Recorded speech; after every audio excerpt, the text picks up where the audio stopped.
हमें बार बार डिटेन कर रहे हैं, धारा 144 लगा रहे हैं। अगर डेजिग्नेटेड प्लेस जो डेजिग्नेटेड है सरकार की तरफ से, अगर वहाँ पे भी हमें संवैधानिक तरीके से पीसफुली अपनी बात को नहीं रखने देंगे तो ये सरकार का अवैध कदम है और इसमें भी सरकार को भी प्रोसिक्यूट किया जा सकता है। ऐसा नहीं है कि सरकार कोई क्रिमिनल एक्ट करे और सरकार बच जाएगी।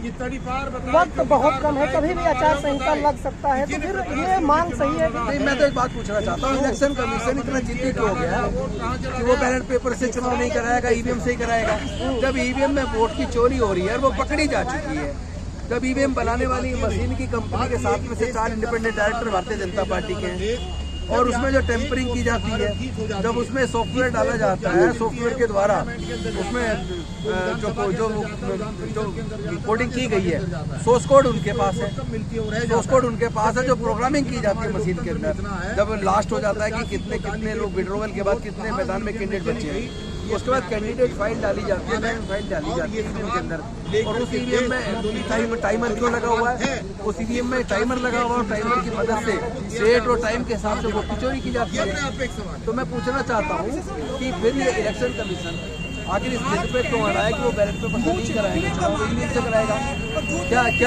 क्या इलेक्शन कमीशन एक इंडिपेंडेंट बॉडी नहीं है? क्या वो केंद्र की सरकार के लिए, बीजेपी के लिए काम कर रही है? एक तरफ आप लोग ईवीएम हटाने की मांग कर रहे हैं, दूसरी तरफ लोगों को जागरूक कर रहे हैं। यानी साफ हो गया कि इलेक्शन कमीशन का मूड है कि बैन नहीं हो गई। ये इलेक्शन कमीशन देश का मालिक नहीं है, इलेक्शन कमीशन नौकर है। संविधान ने इलेक्शन कमीशन को फ्री फेयर एंड ट्रांसपेरेंट चुनाव कराने की जिम्मेदारी दी है। अगर इलेक्शन कमीशन जनता की आवाज़ को सुनने की बजाय केवल बीजेपी की आवाज़ को सुनेगा, केंद्र की आवाज़ सुनेगा और जबरदस्ती वो ईवीएम से चुनाव कराएगा, इसका मतलब ये हुआ और वो बीजेपी आपको लगता है कि इलेक्शन कमीशन प्रेशर में है आपके आंदोलन की वजह से? अरे प्रेशर में नहीं होता तो गांव-गांव गली-गली में जाके ईवीएम की मशीन दिखा के क्या कर रहा है? वो क्यों कह रहा है कि ईवीएम में चोरी नहीं हो रही? ठीक है, अरे चोरी हो रही है, क्योंकि वो जो चोरी है वो डेट के साथ सेट है, तो चुनाव की डेट में चोरी होगी।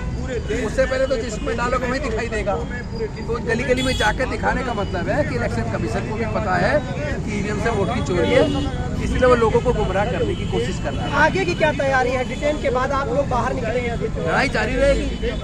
ईवीएम को जब तक हटवा नहीं देते, जब तक बैलेट पेपर वापस नहीं आ जाता, जब तक फ्री फेयर ट्रांसपेरेंट चुनाव हम कराने में सुनिश्चित नहीं करवा देते, तब तक हमारी लड़ाई जारी रहेगी। लोग कितने हैं आप लोग पूरे देश में करोड़ों लोग हैं।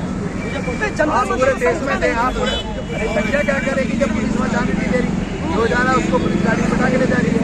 संख्या तो पता तब लगे जब वो हमें ओपनली वहाँ पे जंतर मंतर पे प्रदर्शन करने दे, लोग पैर रखने को जगह ना मिले, इतने लोग आएंगे। आज भी कम से कम हजारों लोग, कितनी गाड़ी आई हैं, उन सबको उठा के किसी थाने वहाँ तक जाने नहीं दे रहे जंतर मंतर तक। क्या देश के अंदर लोगों का फंडामेंटल खत्म हो गया? वो लड़ाई जारी रहेगी, ईवीएम तो हटेगा। ईवीएम को जाना होगा, बैलेट पेपर लाना होगा, देश के संविधान को बचाना होगा, लोकतंत्र को बचाना होगा। सर एक सवाल आपसे कहना है